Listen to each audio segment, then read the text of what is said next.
আসসালামু আলাইকুম প্রিয় দর্শক, পে স্কেল সম্পর্কিত আরও একটি নতুন আপডেট তথ্য নিয়ে আসলাম। জরুরি প্রজ্ঞাপন 1.4 অনুপাতে নবম পে স্কেল কার্যকর ডিসেম্বর মাসে। জরুরি বৈঠক আজ। এই বিষয়ে বিস্তারিত আলোচনা করার পূর্বে যারা এখন পর্যন্ত আমাদের চ্যানেলে নতুন সদস্য রয়েছেন তাদেরকে চ্যানেলটি সাবস্ক্রাইব করে বেল আইকনটি অল করে দেওয়ার জন্য অনুরোধ রইল। সরকারি চাকরিজীবীদের জন্য 1.4 অনুপাতে বেতন নির্ধারণ করা হলো।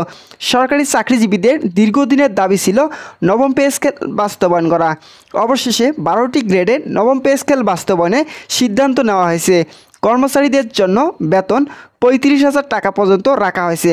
নাম অপ্রকাশিত রাখা শর্তে একজন ঊর্ধ্বতন কর্মকর্তা জানিয়েছেন, এবারের নবম পে স্কেল এমনভাবে সাজানো হয়েছে যেটা পূর্বে কোনো পে স্কেলের সঙ্গে সামঞ্জস্যপূর্ণ ছিল না। নতুন পে স্কেল বৈষম্য থাকবে না বলেই নিশ্চিত করা হয়েছে। বর্তমান প্রজাতন্ত্রের কর্মচারীদের বেতন কাঠামোতে গ্রেড অনুসারে ব্যাপক বৈষম্য বিদ্যমান। সর্বনিম্ন গ্রেড থেকে সর্বোচ্চ গ্রেডের বেতনের পার্থক্য হবে অনেক বেশি, যা কর্মচারীদের মধ্যে অসন্তোষজনক প্রধান কারণ। এই বৈষম্য দূর করার জন্য বিভিন্ন কর্মচারী সংগঠন দীর্ঘদিন ধরে আন্দোলন করে আসছে। তাদের মূল দাবিগুলো হলো 1.4 অনুপাত বাস্তবায়ন, সর্বোচ্চ ও সর্বনিম্ন গ্রেডের বেতনের অনুপাত 1.4 করা হয়।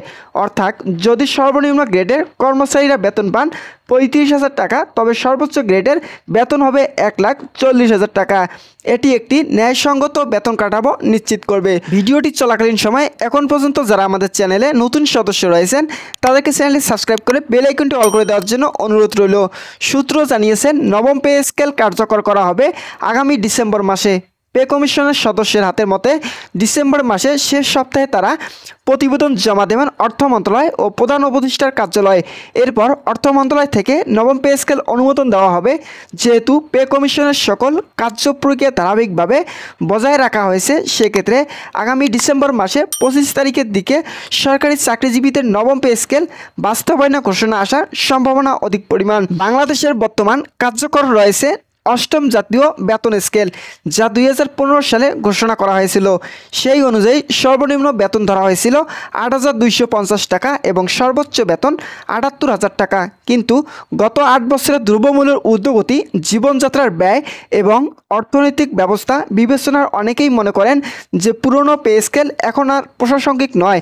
সর্বনিম্ন বেতন 35,000 টাকা এবং সর্বোচ্চ বেতন 1,40,000 টাকা।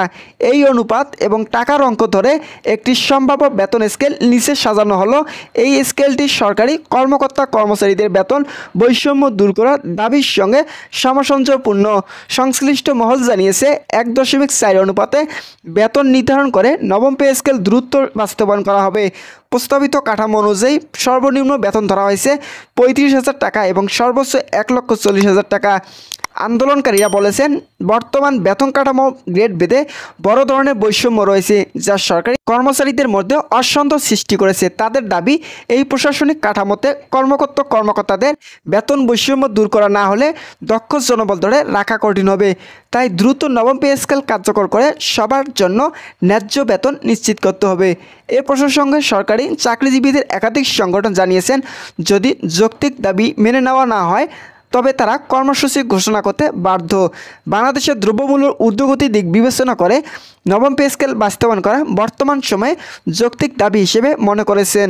যেহেতু সরকারি চাকরিজীবীরা দীর্ঘ 10 বছর থেকে অবহেলিত, সেক্ষেত্রে নতুন সিদ্ধান্তের ফলে বিশেষ করে কর্মচারীদের জীবনমান উন্নয়নের ব্যাপক পরিবর্তন আসবে। তো বন্ধুরা, আজকের ভিডিওটি এই পর্যন্ত।